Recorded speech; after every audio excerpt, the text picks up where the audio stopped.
It's Sunday night, and this is the Conjugal Visit on KGFRocks.com.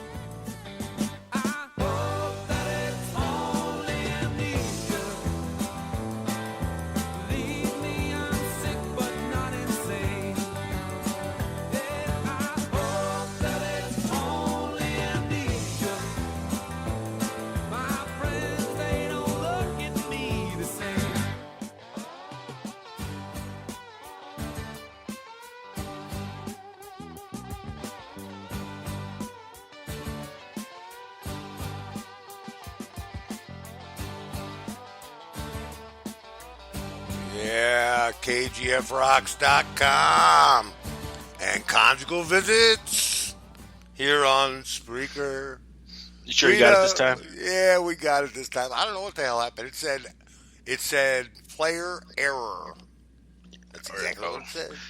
Or did it say free ride error? No, it said player error. I mean, it was up there. It was flashing at me going, uh-oh. It was telling me something wasn't right.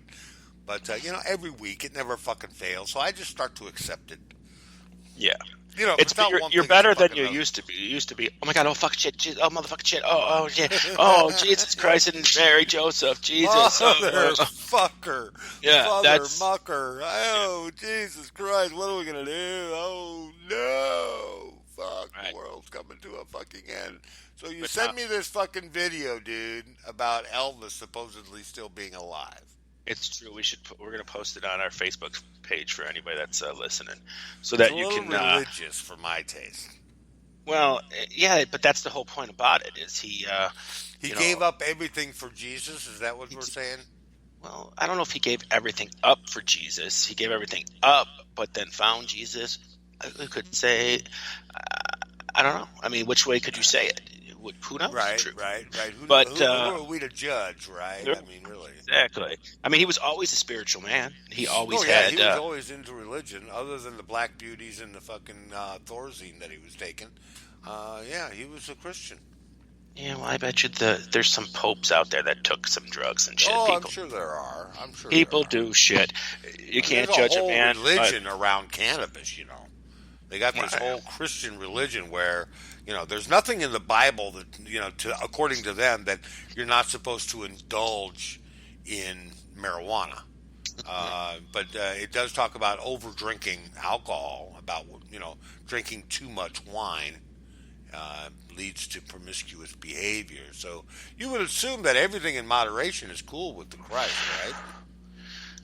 Well, yeah, I would think so. Well, I can't comment on that because then we're going to get into a realm that we don't want to get into. No, not really necessarily. We're talking about going the other way across.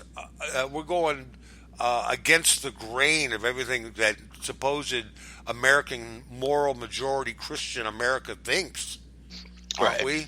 A majority of Americans that are Christian believe that marijuana should be legal. Sure. They do, yeah.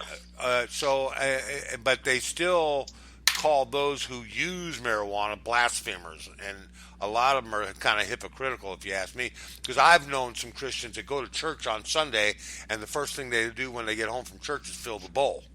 Yeah, I do, but people have been doing drugs for millennials. What the fuck was snuff? They used to drink in the Wild West. I mean, opium was huge back then. Peyote, marijuana, wacky tobacco is what they used to call it, and they would. Opium was extremely popular in the old West. They would give you fucking heroin toothache drops back in the early 20s. Yeah, in the early. Boy, I bet it worked too. Mm-hmm. I bet it worked. Made a whole lot of addicts out of us, but sure.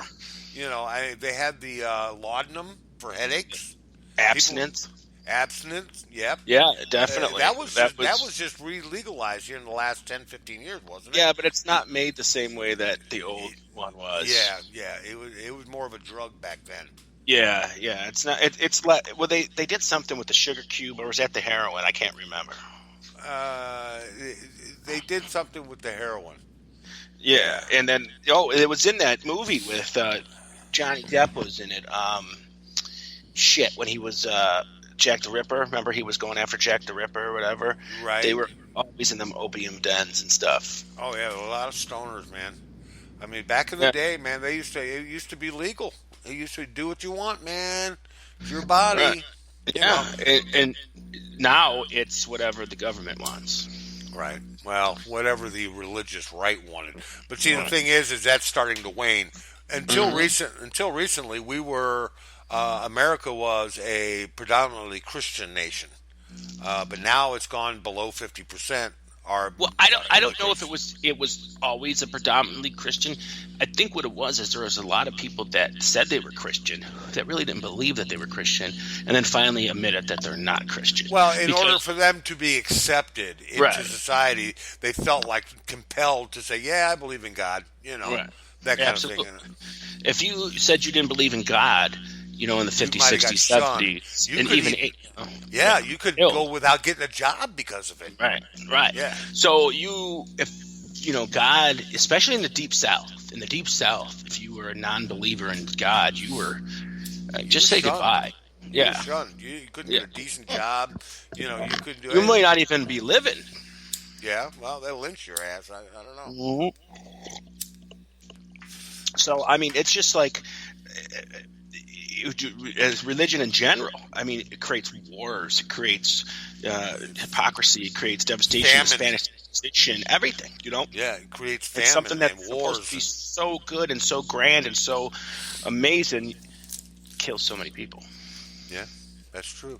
And devastates somebody's life, and it's almost like it hypnotizes people to do what the fuck people want them to do. It's crazy. That's true.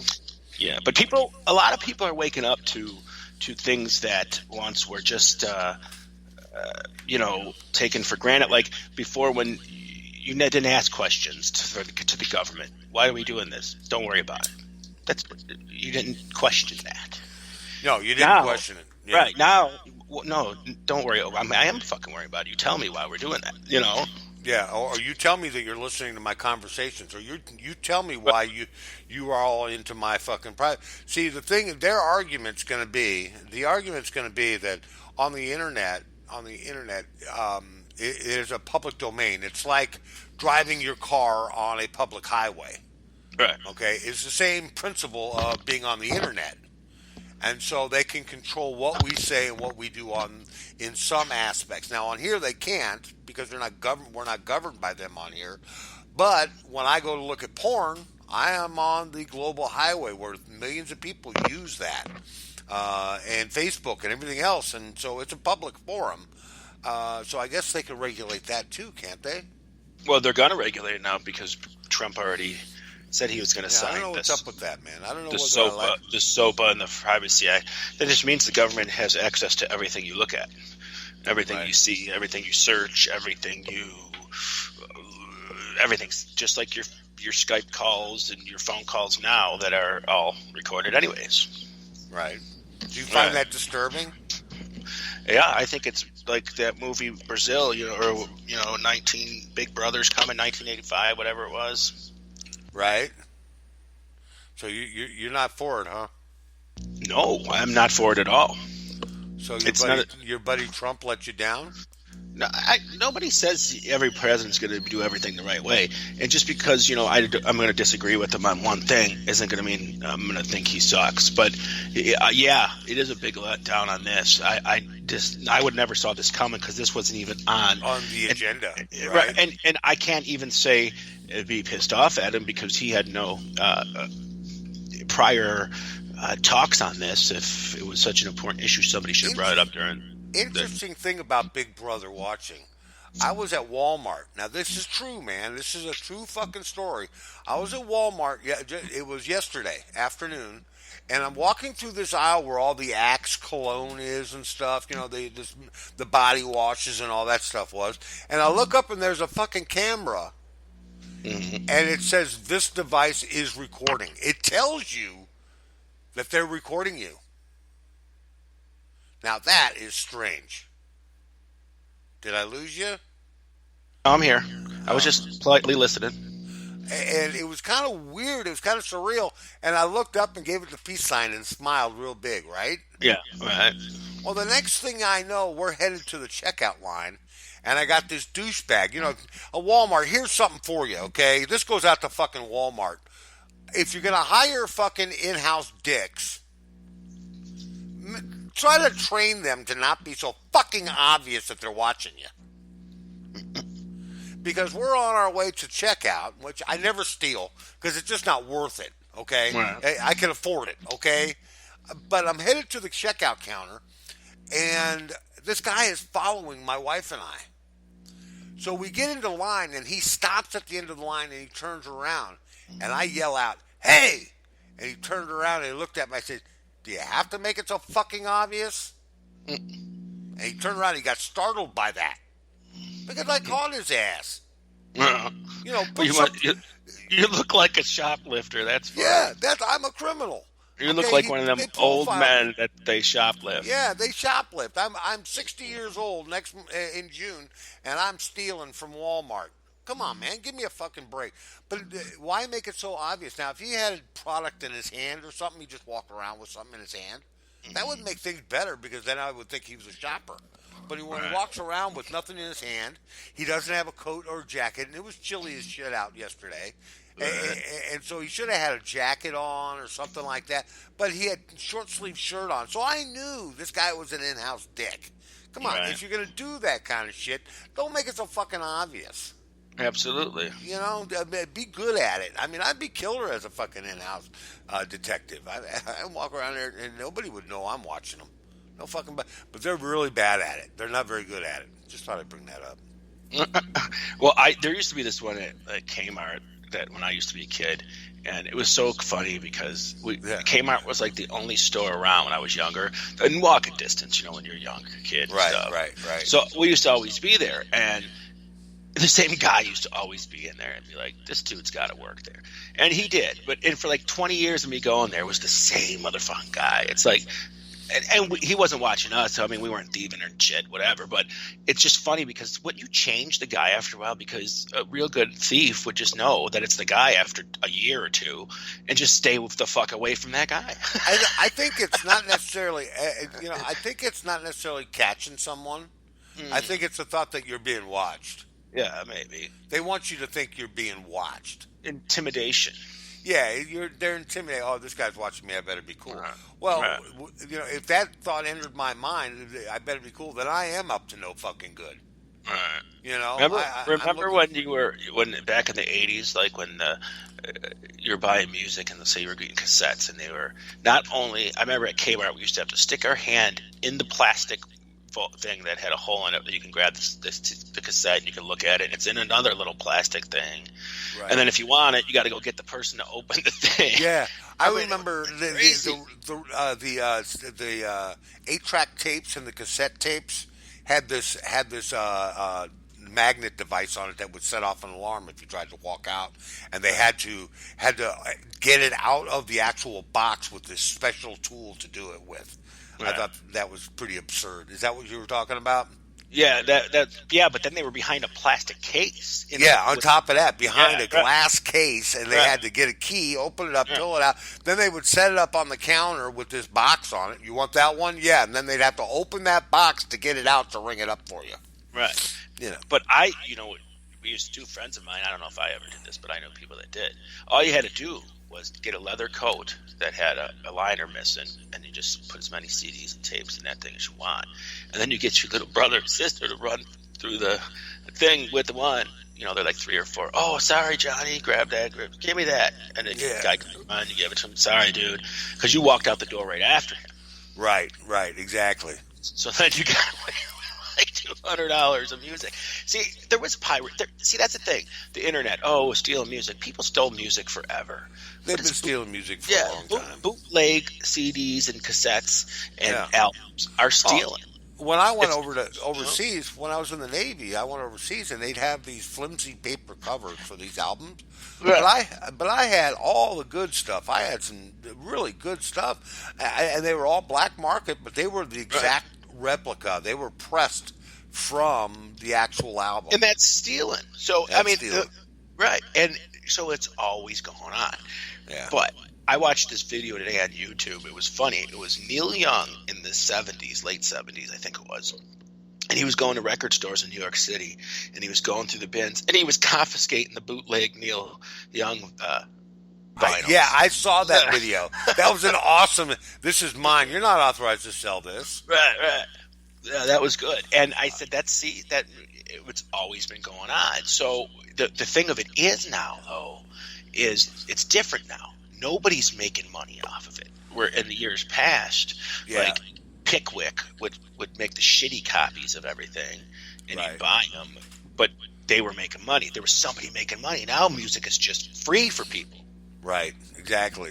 Nobody's making money. Nobody's making money, and I think what we're doing at the station for the what's it called? God, I'm not even there. What we just added to our station, to submit a track.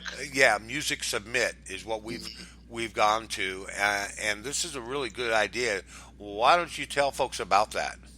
Well, if you're an artist or band or whatever, you can submit your music through the handy submit feature at the bottom of the homepage, and not only will it'll be sent to us for review, but it'll be sent to over 45,000 other radio stations for review. And what we do is if we decide it fits our format, we'll automatically throw it in. And other stations around the world will do that too. So you will potentially have your song or songs be played to millions of people with one submit. Excellent. See how now there is works? A small fee for that for some bands, okay? Now Right. Don't get scared by that. Just look at there is free options too, okay? But it's just like any other, what the way the music industry is now is the record companies are not what they used to be, okay? Unless you're a surefire winner, they're not taking chances anymore on bands and artists. So this is your opportunity to get your music played for a small fee to 45,000 radio stations and blogs, shows, and talk shows, and other entities. Like this one. Right, so that you couldn't do. And it's just with one submission and one small fee. So check it out. Don't be scared by the fee, because there is free options. Right. And not only that, I mean, you're going to stations that are not corporate owned. Right. They're not controlled by corporations like Amazon and like Spotify and all these other places. And they're not where they sell commercial. your There's music. nobody telling them what they can't play. And they're selling your song, one song, for $1, and you're getting 9 cents per play. And you're getting 10 cents for a download. So don't be fooled by these assholes that are fucking ripping you off. We're going to give it to you, and we're going to play your music, and they can still buy your music through our station. Right. So don't forget that as well. Okay. And it's a great way to market yourself. I mean, if you're a band from, we'll say, your area, the St. Louis area, and you want to get marketed on the East Coast and you don't know anybody, this service will do it for you. And you can pinpoint where you want it to go to, or you can have it go everywhere, which would be the most logical thing in my opinion, because you never know. Somebody in the States might not like your metal song, but somebody in Sweden might want to buy it, Right, and that's true. It's going to get it out to every market. So and our market too, if it's a good song. That's the thing, is some people submit songs, and just because you submit a song, it is a radio station. It has to be well produced and good. It can't sound like you just did it on your front porch and, No, it has to be duly edited and properly Right. It's got to recorded. be semi-professionally clean and polished and done, because this is a radio station. And same thing if you submit it to the service. If they don't pick you, it's probably because the song, I don't want to say it's not good enough, but wasn't, recorded well enough. That's the whole point, is how you record your song. Right, exactly. I mean, I've heard great songs, like for instance, we'll say one of my favorite Kiss albums is Hotter Than Hell. Now, if you listen to that album, it's shit, dude. The production on the album's so bad that it makes the song sound like crap, okay? But when they play those songs live, they're so fucking amazing. When they play them live, they're totally different.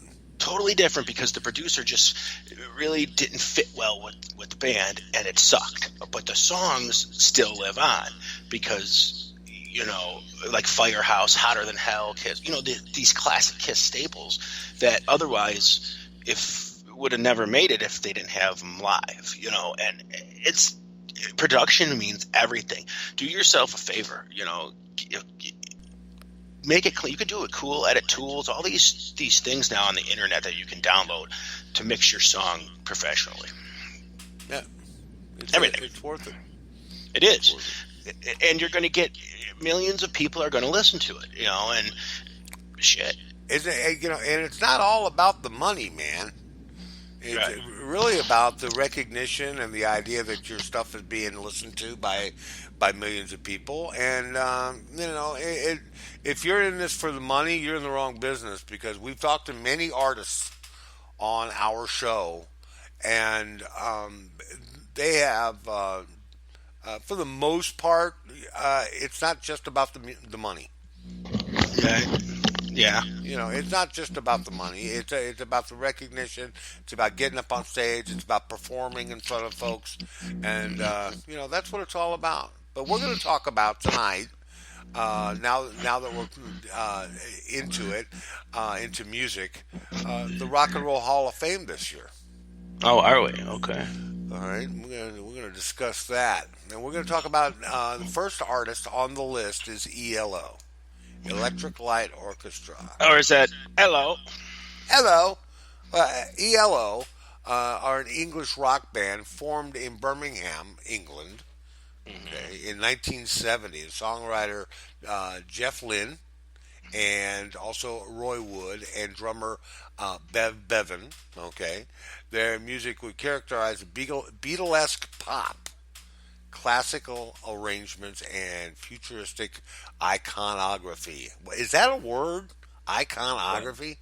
Well, it's on the internet, so I guess. Yeah, I guess it is. After Wood's departure in 1972, Lynn became the band's leader, arranging and producing every album while writing virtually all of their original material. The band was formed to accommodate Lynn's and Wood's desire to create a modern rock pop songs and with the classical overtones, and it sounded really great, and it earned them a spot in the Hall of Fame. So, what do you think? I don't know, man. There's no doubt about ELO. They wrote some good songs, okay? But I don't think I can listen to ELO for more than 20 minutes. No, neither can I. Neither can I. Not really. I mean, a song comes, it's ELO, cool tune. Then oh shit, that's still ELO. All right, I'm turning this. It's like, I just, they kind of get, but now as a producer, I always liked Jeff Lynne because I love the way he produced some of their music, and I love the way he produced when the Beatles came back and did the songs like Free as a Bird and that. Right. And I love the way he produced Tom Petty and the Traveling Wilburys. He's a better producer than he is a musician, you think? I think so. And not that they weren't good musicians, because I think they were good musicians. And Wood was from that band Wizard. Remember the band Wizard? Yep, I remember. Yeah, yep. Yeah. And so it was kind of like their outlet to do other things. And then Wood left, and it was only Lynn's band after that. But they're different in a way because no two songs or two albums were ever alike by ELO. And it sounds like the cat approves. Yeah, the cat approves. Both of them. They're meowing at each other? No, they're meowing. They're just, chilling. Making noise. They're just chilling. Okay. Chilling like a villain. Listen to Bob Dylan. Yeah. So ELO, Jeff Lynne, like you said, was a producer and songwriter and musician, and he did all the above. I still wonder why he didn't call it the Jeff Lynne Band. Because nobody would have bought. See, originally it was with him and Wood. Okay, so it was ELO. Oh, this cat's gonna get killed today, and And then after Wood left, it was just his. So it was ELO. I don't think anybody would buy it if it was Jeff Lynne. See, that's the thing that's weird. Is like something like that. Obviously, Jeff Lynne has always been the only constant person in ELO. Okay. Right. There's been every other person replaced or displaced or whatever. But if he went and did Jeff Lynne, it wouldn't be the same. And I don't get that. It makes no sense, does it? Right. That's true. I agree. Just like if David Gilmour goes on tour as David Gilmour, he's going to sell at some places and little venues and stuff. But if he goes out with David Gilmour with a bunch of nobodies and calls it Pink Floyd, he just sold out bigger venues. Right. So it's like, but it's the same thing. You know, it's just all in the name. But people wouldn't buy it. I don't think it was Jeff Lynne. It was already as an ELO product, you know. Right. Exactly. And like you said, it's his band anyways. He didn't give a shit what it was called. He was getting all the money. That's true. Yeah, he was getting most of it anyways, right? I think most all of it because he wrote all the music and it was his band. Let's face it. After, you know, there might have been – you can probably go to every single one of their albums and I can guarantee you they all drop off at one point except for him. Right. Well, knowing their music the way that we do, what do you think some of your favorite album is from them? I mean, they've album? Yeah, their best album. My best favorite album by ELO is The Greatest Hits. Just The Greatest Hits. Yeah, I tell you because there's no album that I can tell you that I can listen to from beginning to end because they kind of bore me. Right. I think El Dorado would be my favorite mainly because it's more of abstract. It was after Woods left, and I think it was an experiment album. It didn't do terribly well, but it was still a great album, and the production on it was really good. He really showed his talent in that album. And then Out of the Blue, of course, is a really killer album, 1977. Well, my favorite song by them is Do Ya. Do Ya? Yeah. Okay. And my favorite, Go ahead. No, my favorite is actually what we're going to play tonight, and that is Can't Get You Out of My Head. That's a good one, too. But that's another one of those overplayed ones, you know, like that one and Telephone Line. And yeah, Telephone Line's a good one, right? Yeah. And what's the other one that I like? Don't Bring Me Down. Don't Bring Me Down. Oh, that guy overplayed. Right. That just got overplayed. Remember when they did Xanadu at Olivia Newton-John? Yeah, well, I guess, yeah. That was a pinnacle moment in rock history. Turn to Stone is good. It's Over is okay. Roll Over Beethoven. Roll Over Beethoven's good. If I don't have to hear it more than once a month, you know. So it's all good stuff, and that's what we're going to do right now. We're going to do one from ELO. These are going to be your inductees into the Rock and Roll Hall of Fame. This is Get You Out of My Head. This is ELO on the Conjugal Visit. Stay tuned. We'll be right back. It reminds me of the Wizard of Oz. Well, that's what El Dorado was all about. There's just something about it, you know. Yeah. And all of their music, though, not just that one album. Well, there was a lot of English bands that had a fascination with the Wizard of Oz. If you play the whole first side of Dark Side of the Moon, and you started at the second roar of the lion of the Wizard of Oz, it syncs right in with the film. Right. I've never tried it, but that'd be interesting. Yeah, that would be interesting. So we got a new segment coming to the Conjugal Visits. I forgot to tell you. Oh, we are? Okay. What's that? We're going to, it's called Dumb Stuff with Free Ride. And we're going to make you, I don't know yet what we're going to make you do, but maybe just an idea, like along this vein. We're not going to make you do this, but maybe eat a ghost pepper, stuff like that. Right on air, try something that you never tried. Like, in your first challenge, because you said it sounds disgusting, is on air you have to drink whenever. You don't have to do it tonight if you chicken out, but either Coke or Pepsi mixed with milk. Okay, I've got Pepsi and I've got milk. Okay. All right. My problem is I can't do it tonight because I got severe heartburn going. All right. Okay, so I'm not gonna do it tonight. Now, I've heard of this. Okay, I've heard of this, but I've never tried it. And if any of you listeners out there have tried it, let us know. Here, It was on a classic television show. It was Laverne and Shirley. I forgot which. I think it was Laverne or Shirley. Oh yeah, they used to drink Coke and Pepsi and milk or something. Yeah. Really? Yeah, that's where I got it from. It was I guess something they used to do in the 50s. I watched wasn't. the Laverne and Shirley show? Of course I did, with my dad and mom all the time. Really? They liked that show, huh? Yeah, they liked Happy Days, all that shit, all that fake crap, Oh, Happy Days. Fuck me. Sunday, Monday, Happy Days, dude. I used to hate that fucking show. Why? What was wrong? It was so fake. I wanted to kick Fonzie's ass because I knew deep down inside he was a pussy. That's why Fonzie was a fucking pussy. I think he was queer, to be honest. He just put on this front to make people think. See, back then it wasn't cool to be, openly gay. So I think he was just putting on a front. He took it up the ass. If I had to pick your Happy Days character, I would have to give you either Potsy or my wife said Ralph, but no, I think not Al, Arnold. Ralph Mouth? No, yeah, Ralph Mouth. Kind of Ralph Mouth, yeah. Who, for me? Yeah, for you. Oh, yeah, and your guy is the owner of the fucking cafe. What the fuck was his name? Arnold or Al? Arnold, yeah. Arnold, you remind me of Arnold. Yeah, that's Mr. Miyagi. Mr. Miyagi. No, not Arnold. What was the other guy? Al. The guy with the big nose. Al. Yeah, Big Al. Yeah, that's who you remind me of. Oh my God, Richie, have some French fries. And did they ever pay for food out of that fucking place? No. No, and here's something that most Happy Days fans don't remember or people forget about.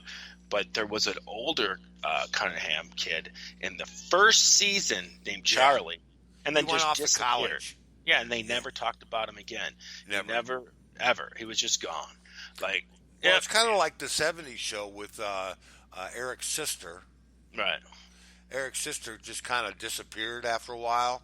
But then she came back as a different person. As a different actress. But the original one, she's dead now. She died of an overdose. Overdose, yes.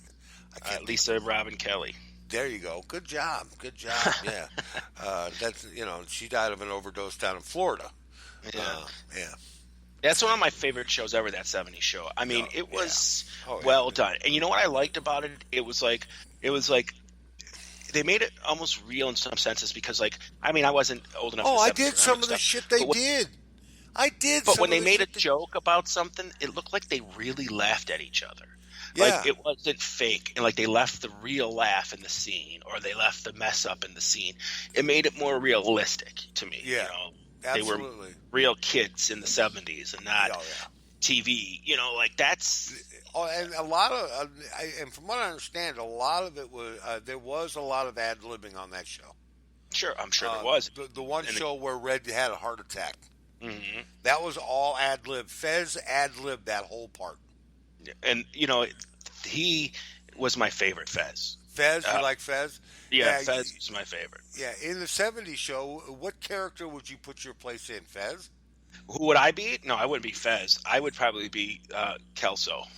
I would be Red Foreman. Yeah, you would definitely be Red Foreman. I'd have to be Red Foreman. Let's see how deep I could put my. I would. My wife said I'd be Hyde. I'm like, I don't know if I'd be Hyde. Yeah, maybe Hyde. Oh no, that's Zookeeper. That's fucking Wild Bill Hill.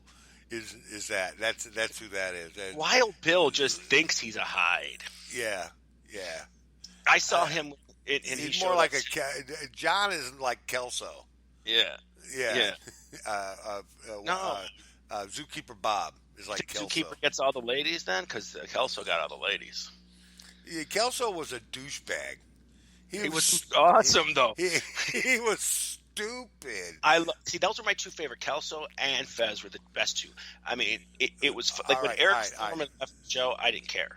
Which of these which of them would you rather see in Granny Panties? And you only have two: Donna or what's her name? Jackie. Jackie. Which one would you Granny rather? Panties? Granny Panties with a camel toe. Eric Foreman. Eric, no, he's not a choice. I don't like Granny Panties, so it wouldn't be. All right. Which one of those two would you rather see naked? Period.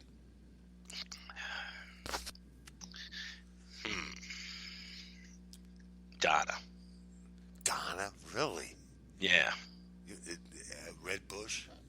She seems like she's got better curvature. You like the ginger, don't you? Oh yes, that too.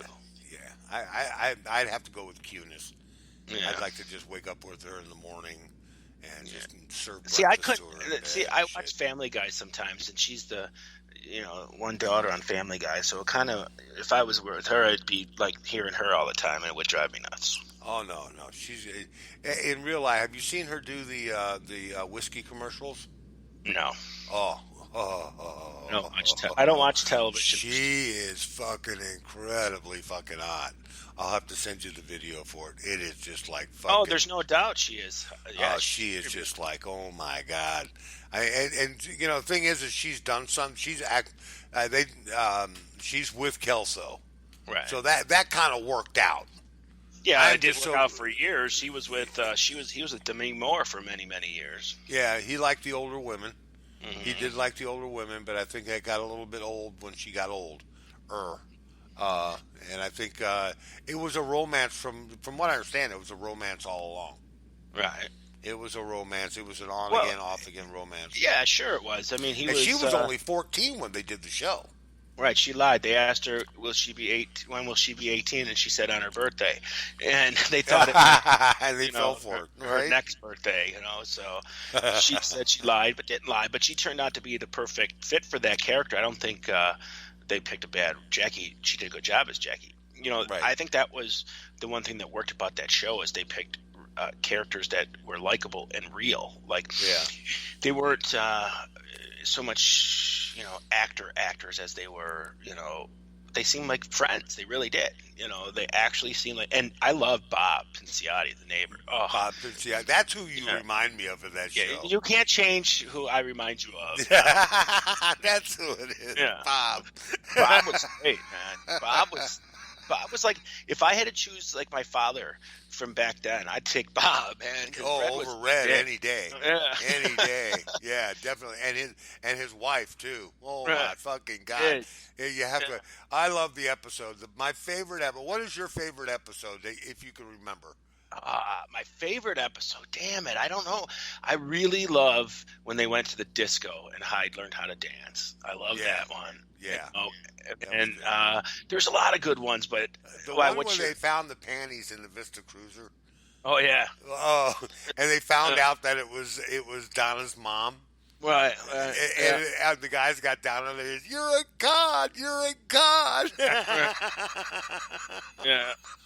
Yeah, that's a good one. I still laugh at that one. That's funny. I also like the ones that had where there was real celebrities in, like Ted Nugent would be as Ted Nugent, and Alice Cooper.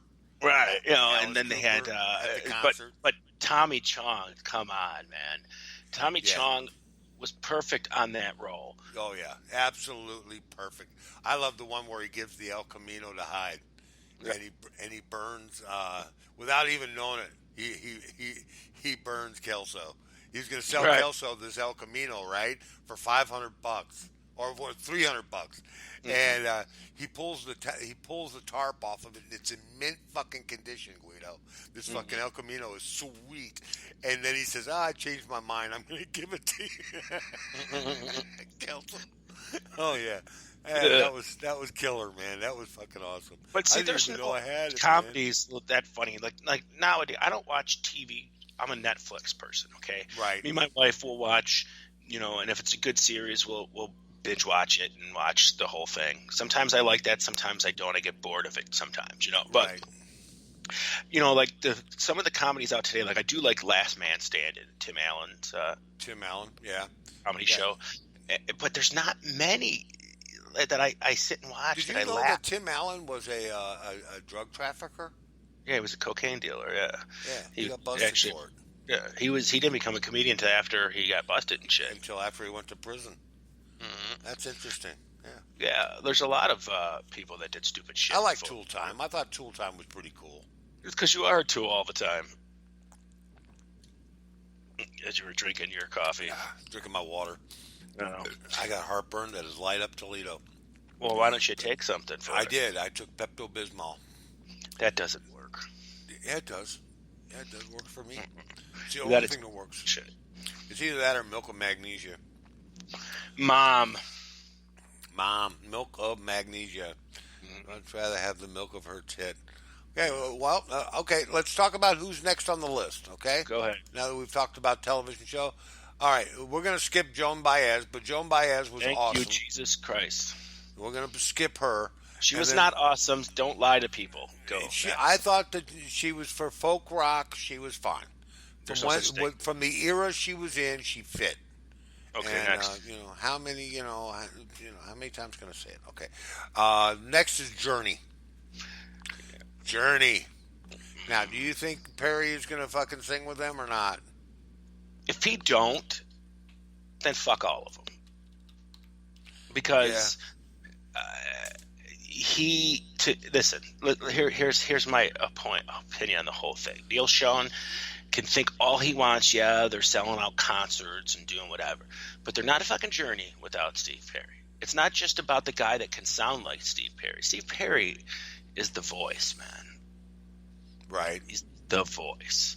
Nobody ever had a voice like him. The way he does it, not just you could sound like him, but his soulfulness the way he sings the words, the way he sings it, it's just awesome. And I, Journey to me, they're that pop rock, puffy, power rock crap. Okay. But his voice is amazing. So that's what gets you. Everybody could say that Journey, they don't like him, whatever, but I guarantee you everybody likes a Journey song or knows the words. And I hope he should. I hope he does. Yeah. Okay. I won't watch it if he don't. That would be the only reason, because I would love to see them perform again. Right. So Perry came in after Neil Schon, didn't he? Yeah, Perry was their second lead. Their first lead singer was Greg Rowley, and he was the keyboardist singer. And what they said was it was kind of like they got a guitar player, a bass player, a drummer, and a keyboard player that sings. There's nobody in the middle of the stage. They need a singer. Right. So that's when they got Perry, but they were doing different, singing together. Remember, That's the Same Way You Love Me and Anytime. They were singing together. Well, and then their first album had Of a Lifetime on it, and a couple of other good tunes on it. And Perry didn't come in until 1977. But that's the year that they're getting nominated from. I'm telling you, all right, they're not being nominated for their 2-3 albums, whatever they did before they got Steve Perry. Nobody gives a shit about that Journey, dude. Really. Yeah. Okay. I mean, people do. I shouldn't say nobody, because I do. I like their early stuff. I know you do. But I'm not into they turned pop, and that's my opinion, of course. And I don't know that it was rock. And in 1978 or 79, that was the thing. With all the Peter Frampton and all that crap that was coming out then. I think Peter Frampton just sold out completely. Everybody sold out then. The 70s was the age of dude. If you really look at it, okay, I know we're getting off track here now. Right. Led Zeppelin's last album, In Through the Outdoor. What's rock about that album? Nothing. Okay. Nothing. Right. There is not. But people will say that's a rock. All of My Love, that is not rock. Fool in the Rain is definitely not a rock song. Okay? Right. That's true. So they're good songs. I'm not saying they're not. They're good songs. That was the trend then. You change everybody. The music and the general public wanted that kind of music. Styx. REO Speedway, Boston, Foreigner, right. That Boston. AOR rock, AOR, album-oriented rock, exactly. REO Speedwagon. Mm-hmm. The only rock bands that were out there in the late '70s was Leonard Skinner and fucking. Really, the only true rock bands out in the late '70s, because Leonard Skinner and that was part of the Southern rock movement. Well, Black Sabbath. well, Black Sabbath was always Black Sabbath, but even they went before they got Dio, tried to go a little more away from that metal roots with those Last Technical Ecstasy piece of shit, and and also Sabbath, Bloody Sabbath. Right. So, but you had punk music and metal music in the late 70s that was still rock. Right. And then you had the Jefferson Starship. But what was that? Yeah, that was an attempt at taking classic psychedelic and mixing it with new modern. I mean, it was a fusion. I like some of their shit. Like, I love, Jefferson Starship is one of those bands. I'm gonna go on record saying there's 2 songs that I like by Jefferson Airplane: White Rabbit and Somebody to Love. I'm sorry, and Volunteers. Oh yeah, 7 Inches of Pleasure is always awesome. I don't. If you go into the deeper tracks like Woodstock, and then they did. They also did a couple of covers, and Crown of Creation was an awesome album. If you go, there's plenty to hear from Jefferson Airplane. You just have to dig in a little deeper. Dig deep, whatever. I've done it. I don't like Jefferson Airplane, but I love Jefferson Starship. Okay? See, and that's where the change was made. That's why they went over to Jefferson Starship, right? Because of bands like Pink Floyd. Well, look at even they sold out. Miracles and what was that? Count on me. And then all of a sudden you had Blue Oyster Cult doing the rock. You've got Ted Nugent still doing the rock. Leonard Skinner still doing the rock, and all the Mountains still doing the rock. And there's several bands out there that were doing the rock in the late '70s. But they were dying out. Ted Nugent was. Yeah. By 1980, Ted Nugent was a second bill. Yeah. I mean, he went from his reign was like he was in Amboy Dukes, but then from like 75 to 78 was his reign.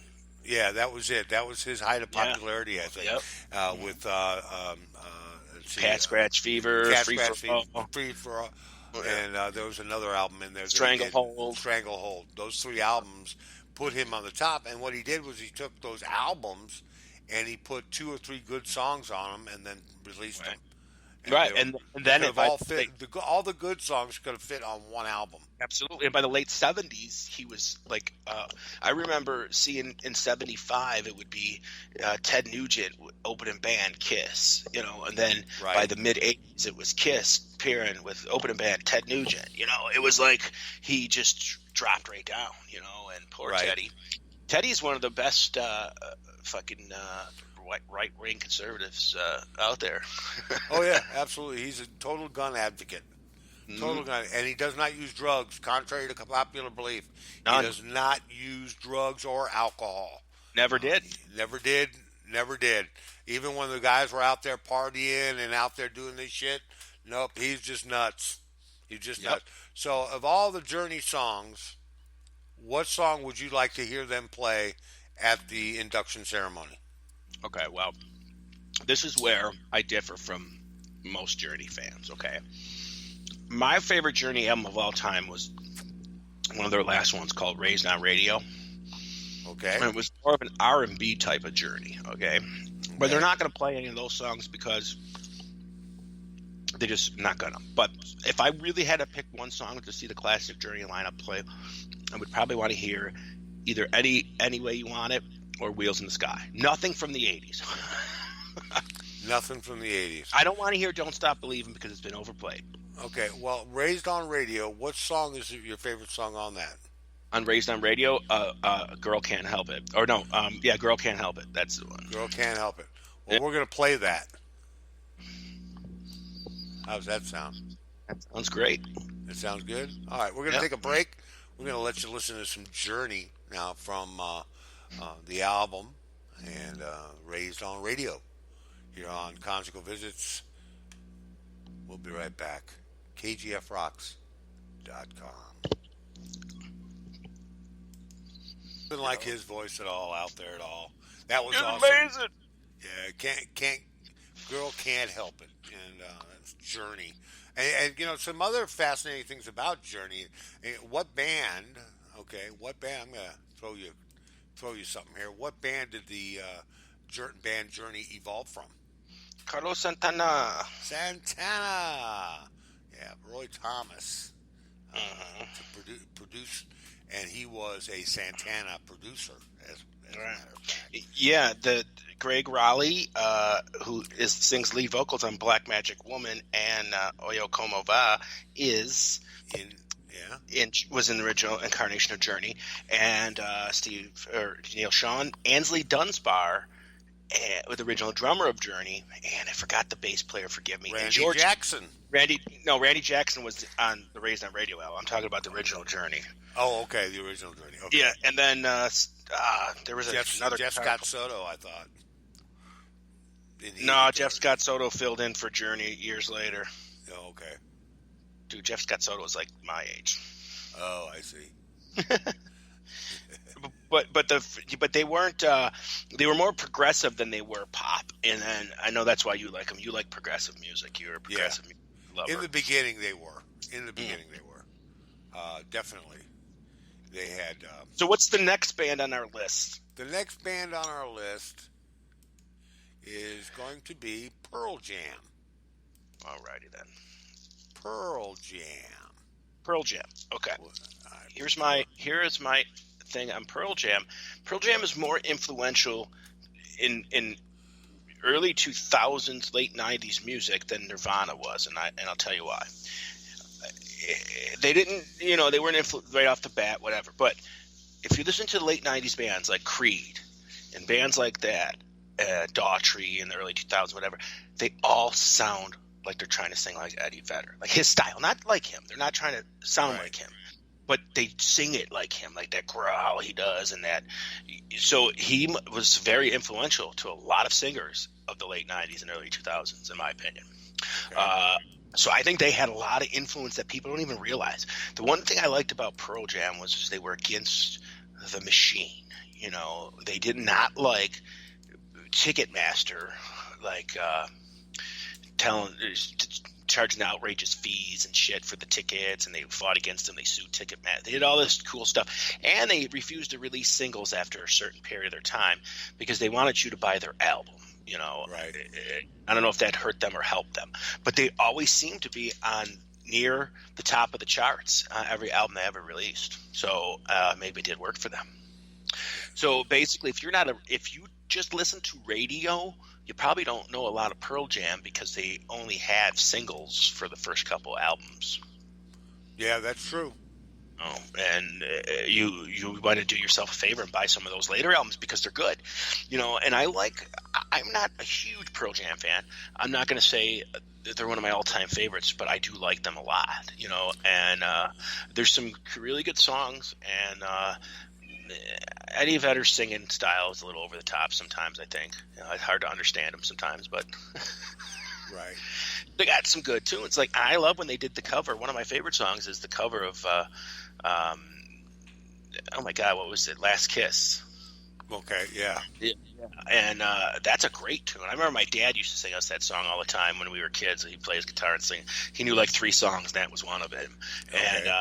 And so it was always cool when that song came out and they did it. And I think my favorite song would have to be right off the first one, Even Flow.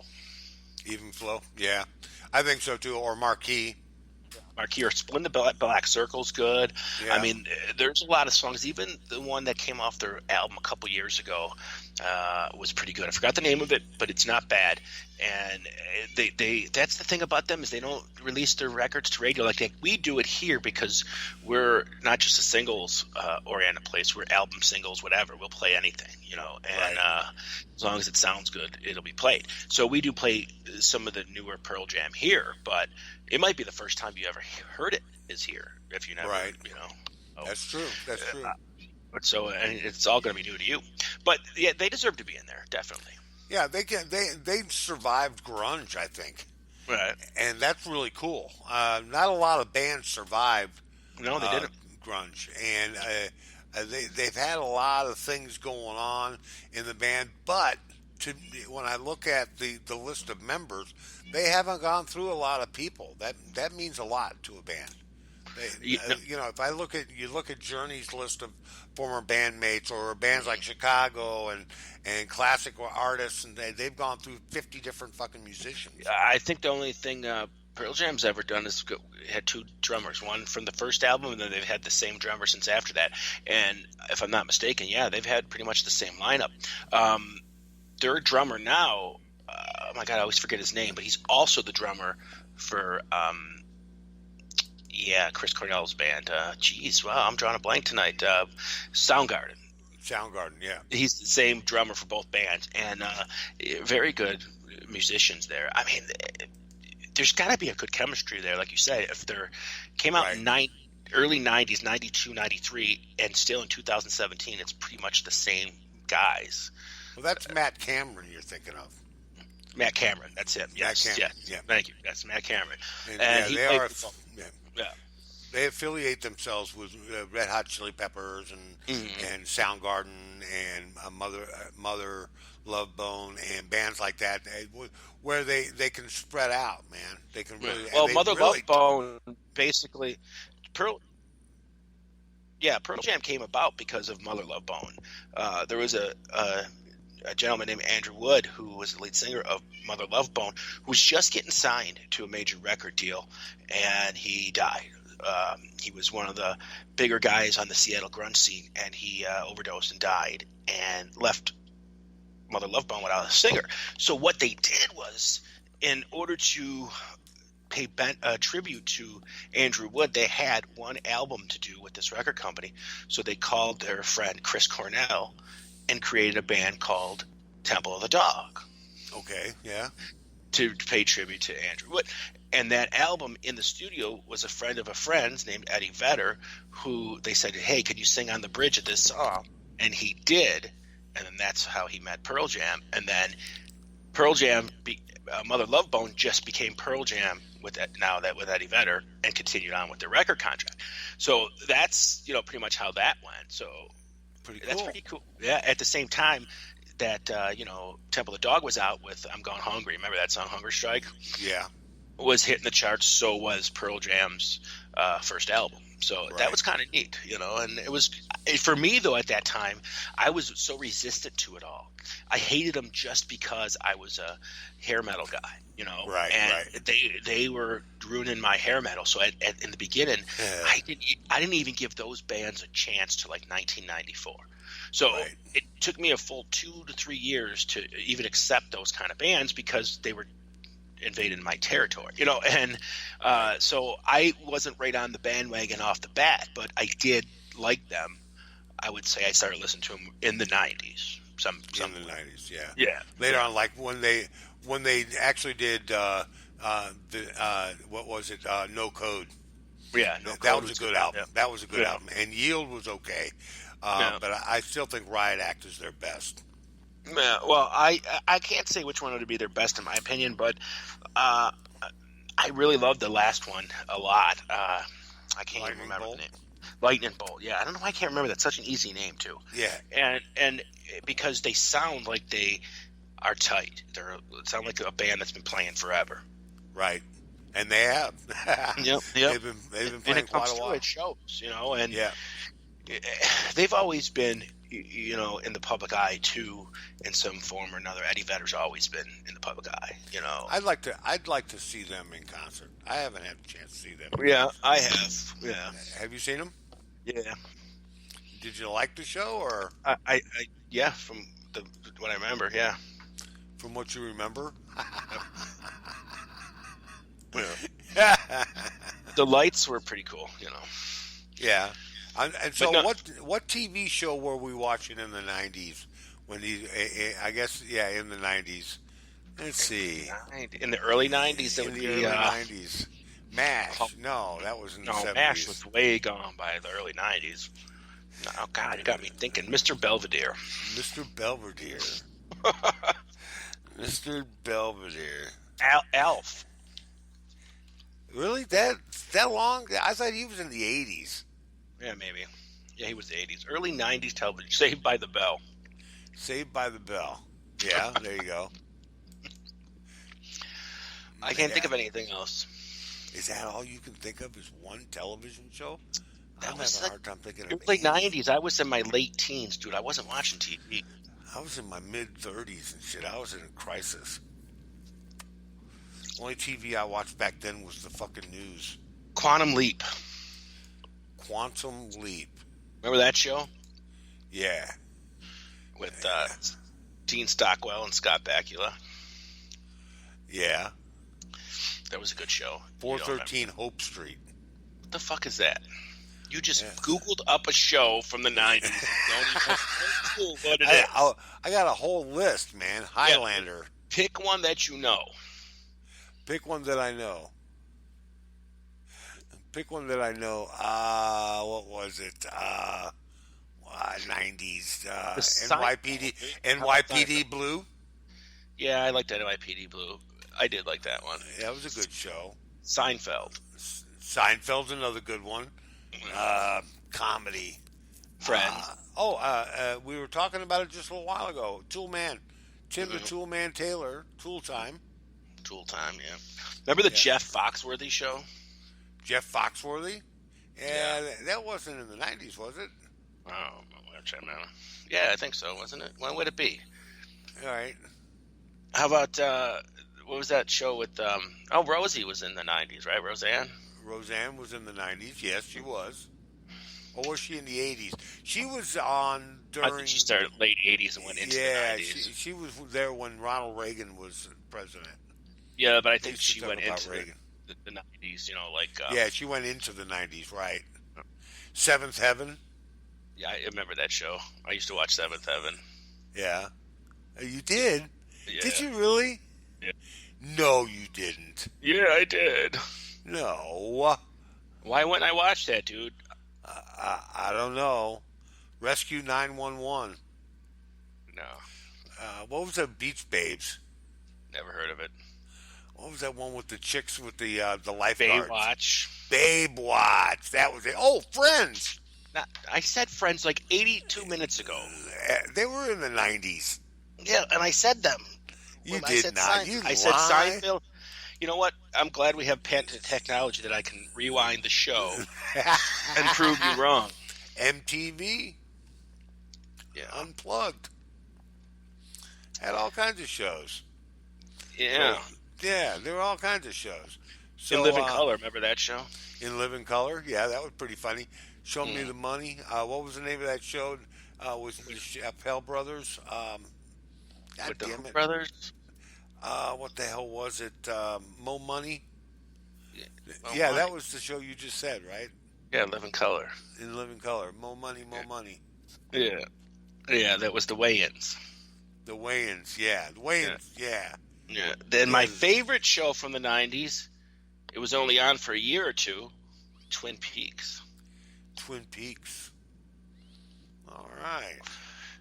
So but with the worst ending ever. I watched the series, boom, and then it sucked. It was just done. I'm like, what the fuck? I didn't watch it back then, but I do like it. I did like it. I watched it not that long ago, actually, and I'm glad I didn't watch it back then because it was just such a letdown that I watched it in a week or so, but back then I would have had to wait like a year to finish it, and I would have been so pissed off at the ending. Right. So it was like, what? It just like this big build up, and then like, whoa, no, what the really? Right. Yeah. So that was, and it's just one of those shows that everybody got sucked into, and then it just sucked. that 70s show actually started in the 90s. Yeah, like late 90s though. The late 90s, yeah. 97, 98. Right. Yeah, 98. 98, that's pretty much the next decade, pretty much. You're going into the next decade, You think? Yeah, because if you look at everything, like say look at in the 60s when it was all free, peace, love, and then after the Alamont thing, everything got Rougher and Tougher, the Free Peace Love movement was out. Then you go through the 70s, late 70s, disco and popular music was getting big, and then in the early 80s was all dance and music and disco-ish. You know what I mean? It's just like a trend. Like the later part of the decade just mashes into the early part of the next decade. You know? Right, that's true. So you really don't get the decade change to the middle of it, I think. Right. Well, yeah, that makes sense. Well, what song do you think I should do of these guys? Of Pearl? Yeah. Well, what do you? I mean, do you got just anything from them, or do you got like a greatest hits? Why don't I just do Even Flow? There you go. It's always a good choice. Yeah, we can get away with that, I think. All right. Well, this is KGFRocks.com, and this is Conjugal Visit. And so far, I hope you're enjoying the show. We got a little bit more to go. We may make it to the bottom of the hour, but right now we're going to do Even Flow. This is Pearl Jam, your inductee into the Hall of Fame. Pearl Jam. Who'd have thought? Conjugal Visit. We'll be right back. Yeah, that's what I'm talking about. Right there, yeah. Pearl Jam, Even Flow. The flow be even. Yeah. You know, things are changing over here to our bodies on this side of the radio station, folks. If you don't know, Guido and I are on diets and shit, and we're eating fish and chicken, and he's laid off the late night snacks, and I've given up the soda. And drink a shitload of water now, and I eat turkey sandwiches for lunch instead of steak and shake. And I've been smoking a little bit less, but not enough to say I quit. So I got to quit smoking and go for walks. And I want to look like Chuck Norris looks now, man. You know that fucker's 71 years old. Dude, you couldn't look like Chuck Norris's ball sack. I love you. That's just,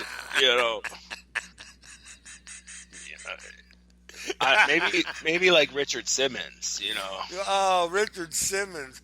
If you get a good close-up of Richard Simmons, man, he's all fucking covered with fucking stretch marks and shit from when he was fat. Have you got close to him? No, I haven't got close to him. Has your sweaty man body been on his? I've been close. Not that close. All right, who's the next band? Yes. Do you think it's about time? They bore me. They bore you. Progressive music bores me. Yeah, well, to each his own. It ain't about you, man. I didn't say it. You asked my opinion, and you got it. You don't like Yes. I don't hate them. You don't like Yes. I just said I don't hate them. There's like a couple songs I like. Would I go? If someone said, "Hey, you want to go see Yes?" I'd be like, "No, not anymore. Right. No, never." Even back in the day. I mean, come on. Back in the day, no. Okay. Progressive music, I never got it, dude. I just didn't get it. There's songs from progressive bands that I really fucking like. There is. I have to say that. There is songs from progressive bands that I have my all-time favorites, but I can't. I'm like I buy their singles. I can't buy their albums because I can't listen to the whole fucking thing. Yeah. It's not me. Like King Crimson. I know fucking one song by them. 21st Century Schizoid Man. That's it. And I like that song a lot. All right. So it's weird. Well, but do they deserve to be in? Yes, because I think some of the bands that they influenced are already in. Right. Like Rush. And, bands of that nature that were influenced by Yes are already in. No. See, that's where I always think the Rock and Roll Hall of Fame fucks it up, okay? Because they go off for popularity sometimes, okay? It's more popular to put in, Tupac and NWA than it is to put in Yes. Right. And Yes should have been a long time ago. They did do great things for music, and they inspired a lot of people. Yeah, it didn't inspire me, but right. From what their craft and what they did, they deserve to be where they are, and they deserve to be there before. Right. And they've been cursed lately with death. Mm-hmm. They've had a couple of members pass away. Well, that's the thing is now all these bands that didn't get in from the 60s, they're old men, man. Yeah. If they don't get in soon, they're not going to see themselves get in ever. They won't get in until after they're dead. Right. And it's a shame. Stop putting in new bands like Pearl Jam, which I love. And the biggest one of my favorite bands ever, Green Day. Oh, my God, that's too soon. Yeah. You know, I love Green Day. But when there's bands out there that need to be recognized now, right, before the members actually die. Absolutely, I mean, it would be nice, you know.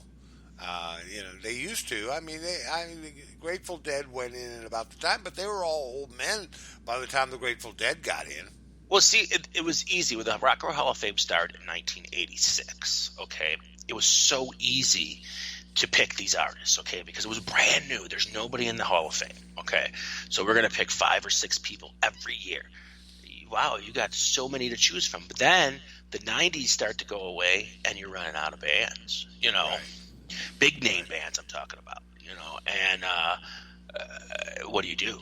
Well, 25 years. Okay, let's put in this band. They don't. Yeah, I mean, it's just like I think with like the Chili Peppers, and I just don't think they're still actively making music. Like, I don't know, they're still hitting the charts, and they're still. Do they deserve to be in there? Yeah, they do. But is it now? I don't think it's now. I don't think it's now either. Yeah, I don't. You know, like a band like Nirvana. Okay, they inspired a movement, a whole fucking change in music. They inspired. Okay, if people want to admit it or not, Nirvana killed glam rock and hard rock at the time. Okay, right. So, and he's dead. Whatever. Yeah, they could go in whenever. But these other bands that are still out there and never stopped, let's wait till they stop.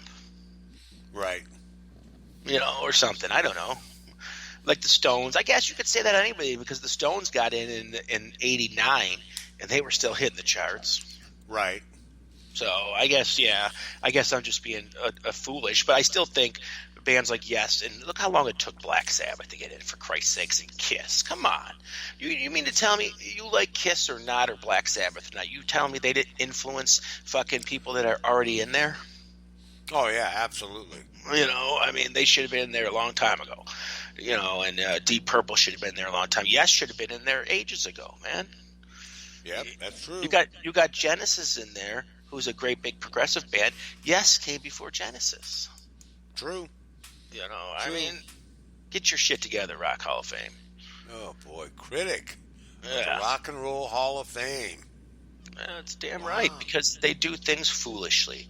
You know, right. It's like I'm all for the Rock and Roll Hall of Fame. I think it's a great thing, and we should honor these people. We should. It's just cool. You know, it's fucking cool. You know, and right. But let's do it the right way. Let's not be like political about it. And we don't have enough women in, or we don't have enough of this in. Well, maybe because there's not enough of them that did enough, you know, or whatever. Go by what it is.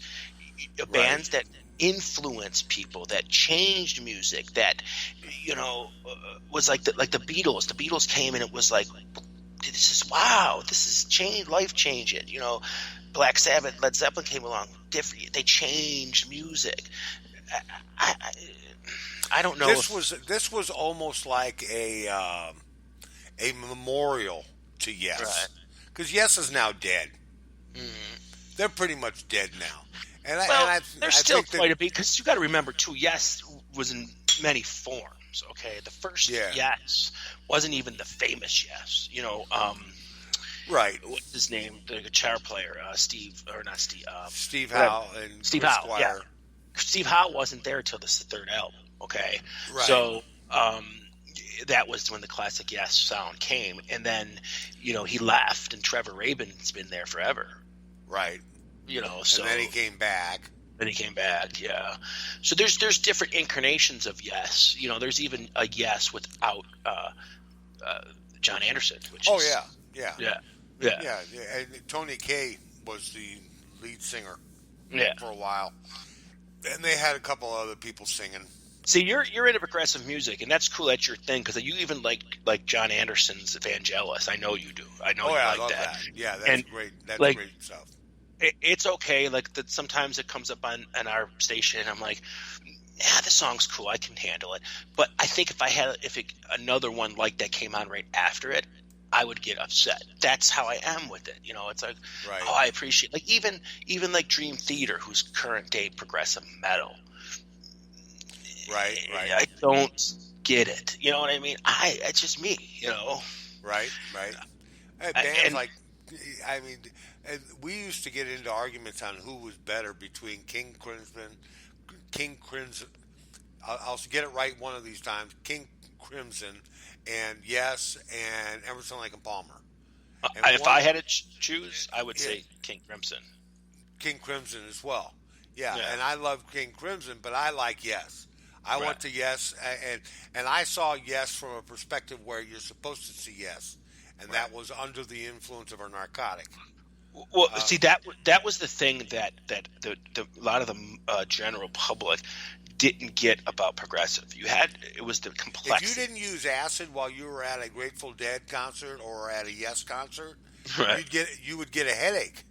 Right, you wouldn't. But the complexity of the music was different. The people on the Yes album were well-trained musicians, okay? Oh, absolutely. And then you got the people on, like, the Doors album, who the guys were just guys that learned how to play and played good rock and roll.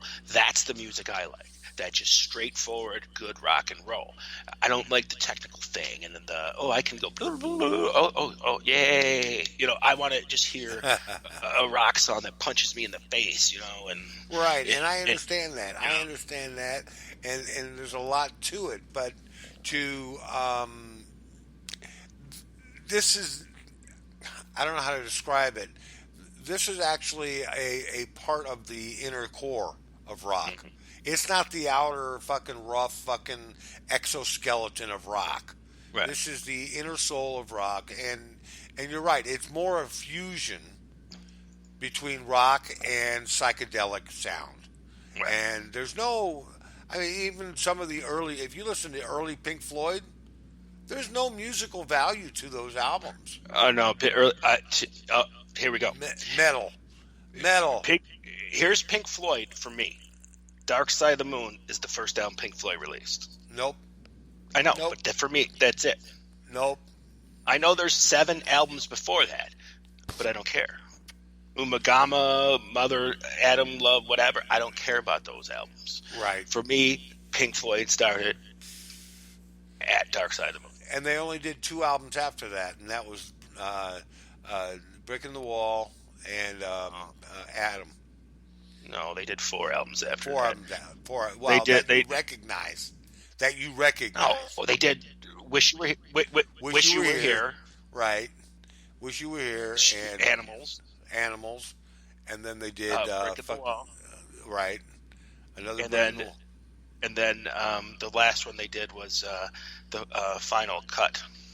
Oh, Final Cut. But that wasn't. Sucks. That sucks. Yeah. So it didn't count. So it counts. No, it doesn't count because you thought that the 7 albums prior to Dark Side of the Moon didn't count. Well, I know they're there. Like, I know. If you sat in a dark basement, with black lights on and posters on the wall, and dropped a hit acid and listened to Pink Floyd metal, you would have a whole new perspective on music. Yeah, but see, that's the thing. It's not even a whole prescriptive on music. That's not music. It's what it is. It's sound. And I'm not saying it's bad, it's good, whatever. But when you're in that altered state, that sound is good to you. But when you're in your free mind, it's not always. It was pretty bad. Right. Music should sound good to you if you're high or not high, man. You shouldn't have to be high to listen to music. Right. Well, I mean, you don't have to be high, but it enhances the the meaning of the music overall. Right. It really does. I'm not an angel. You know that. No, I know that. I'm just saying, for me, I would love to listen to. I would like to listen to a song that when I'm straight is just as good to me as when I'm high. Right. I don't want to say, oh, I can only listen to that when I'm fucked up because then it makes sense. Because that's kind of stupid. You know, I can't listen to it in my car then. I can't listen to it, you know. Oh, I've listened to some old Yes. It doesn't have the effect on me that it had when I was younger. Close to the Edge doesn't have the effect on me that it used to. The Fragile album doesn't have that effect on me, mainly because they literally went from one chart to another. They went from AOR they went from progressive rock to art rock. And that My was favorite Yes album is 90215, the one that had Owner of a Lonely Heart on it. Yeah. And I would rather listen to Carole King's Tapestry album than any Yes album. Really? Yes. Oh, dude. Yes. I can't agree. You're so far away. You sick fuck.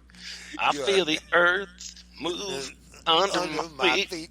And feel the world come tumbling down. Yeah, that was gay. I'd rather listen to that album on shuffle for the rest of my life than to hear any Yes album. Really? Yeah. You're just a sick fuck. Hey, I'm not denying that they don't deserve to be in there. That's the whole thing. They're not my thing, but they are tons of people's things. And I'm not saying people that like them don't know what music's all about, because that's the thing about music. It's different to everybody. Okay? That's true. So if you like it and I don't, it's still good music. It's good to you. I'm sure there's tons of things I like and you like that song Stacy's Mom. I hate that song. Right. I love the fucking song. I love the video. Don't get me wrong. I love the video. The fact that you hate the song makes me want to put it in 8 or 9 more times. But I didn't. Well, by that same token, though, I could pick an ABBA song out that you really despise, and I don't, and I hate it too, and I could play it just to piss you off. You could. Your ratings are already low, you know. You fucker! I almost fucking choked on my water. So go ahead, ruin the. I think you're. Somebody on your family tunes in on Sundays. Oh yeah, that's about all I get of our family members and friends to listen to my show. I did 1969 today. It was pretty interesting. There's a lot of good music came out in '69. Huh? I listened for a few minutes. I heard you play 10 Years After and a couple other things. Yeah. I just see like some of the stuff. I have a short attention span, and I don't know why music.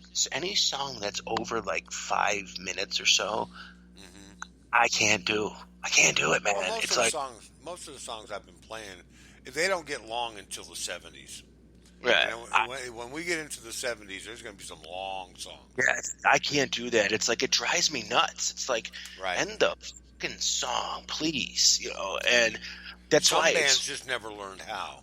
No, and then I love how some songs you jam into, and they just what? That's it? What do you mean? It just ends like that? Yeah.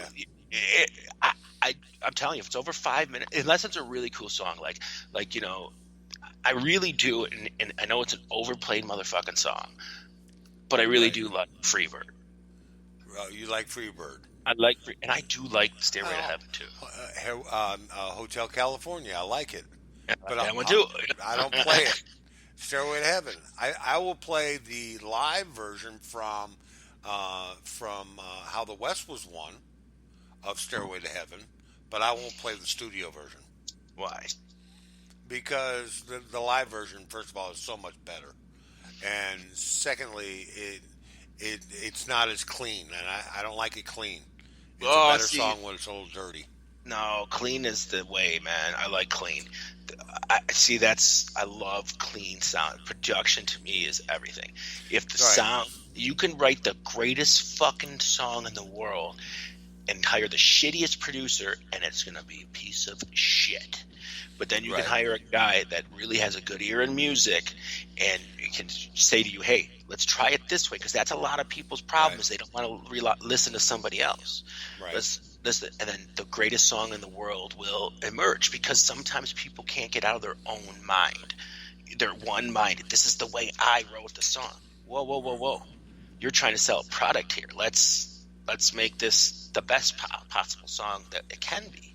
And that's what I like. I don't like over-polished. I don't like, like the big polishy. Well, in live albums, see, the thing is back in the day, live albums, what they would do is they would, like Bob Seger, okay? They would take the song into the studio. Sure. And they would dub in the audience. Well, they did that in this too. A lot of things like the Kiss Alive album. Right. It's funny. The only thing on the whole album that's technically 100% live is the drums. Right. Everything else is either altered or edited, or they recorded them live. We hate to break you guys' heart out there. If you thought the live album, Peter Frampton Comes Alive, was actually a live album, it was not. Parts of it were. Parts of it was, but not all of it. And a lot of it was in the studio, got edited, cleaned, and redone. So, but here's the thing. That's why those albums are huge. Because they were produced properly and they were done good. They were produced properly, and they didn't sound like a shitty live recording.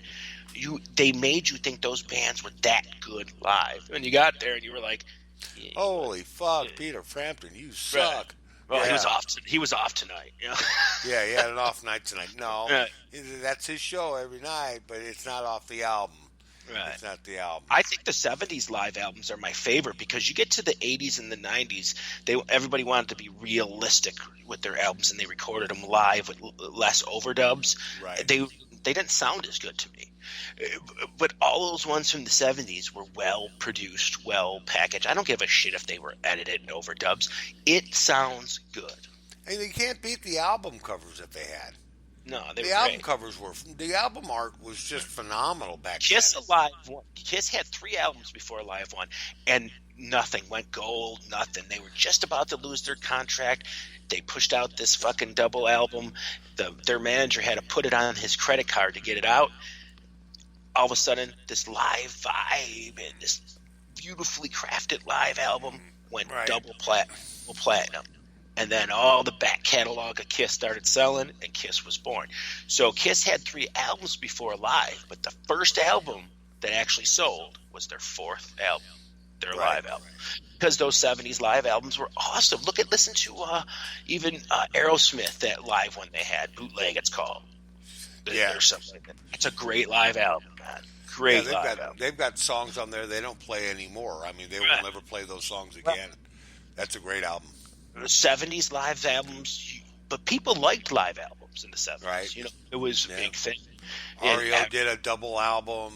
Peter Frampton was live. You really can't name one big rock band from the 70s that didn't do a live album. You can't do it. Yeah. Ted Nugent, he did a live album. Couple, Queen did a couple. Queen's 78 live album is so amazing. Matter of fact, the only bands back in the 70s that weren't doing live albums was the Beatles. Right. They didn't do a live album. Right. But if you see, the reason why people were doing live albums so much back then, too, was the trend in the 60s was an album every year. You get an album out in 66, you got to have out. I'm looking at I'm looking at it. Go ahead. At least one. And then when the 70s came along, these guys couldn't do the fucking every year. Yeah. So they were putting a live album in there. In 1969, the Beatles released a Yellow Submarine, and then they released Let It Be that year in 1969. So a lot of bands, Neil Young released 3 albums in 68. Sure. 3 albums. But now it's sometimes 4 or 5 years before bands do albums. Yeah. It's not like that anymore, man. They used to produce and release all kinds of music. Well, I don't blame people. Why rush to write and record an album when you're probably not going to sell many copies anyways. It used to be the record companies do it, though. You know that. Right. They'd give you $1 million.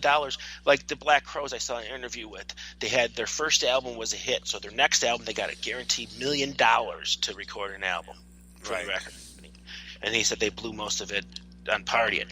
So it's like that. Those are gone. No record company's giving you money like that now to record an album. No, not happening at all.